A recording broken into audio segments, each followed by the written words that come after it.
As the war in Ukraine continues to intensify, a former U.S. ambassador to Ukraine is weighing in on when he thinks the conflict might end. Crown 4's Rob Nesbitt talked with Stephen Pfeiffer about what life is like in the country as millions flee to neighboring countries for refuge. When I first talked to Ambassador Pfeiffer, the war in Ukraine was just a few days old. Nearly a month later, he's impressed with President Biden's response, but is concerned for his friends and former colleagues caught in the crossfire.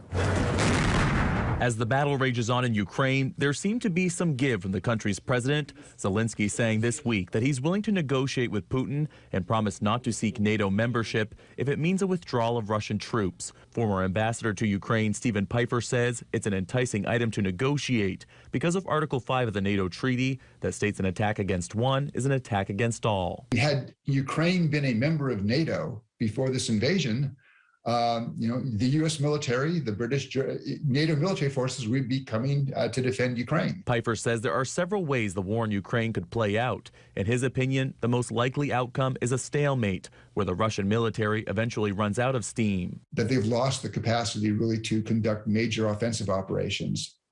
And that the Ukrainians can resist, but the Ukrainians don't have the wherewithal to sort of drive them out. At this point, Pfeiffer says Russian soldiers have the advantage of numbers, while the Ukrainians have the advantage of determination and will. Nearly a month into the conflict between the two countries, Pfeiffer continues to check in with his former colleagues still living there. According to the UN, around 6 million Ukrainians have been displaced from their homes because of airstrikes. I mean, people I've talked to in Kyiv who basically are, having to be woken up 10 times at night because of air raid sirens. People that are sleeping in subways and basements and things like that.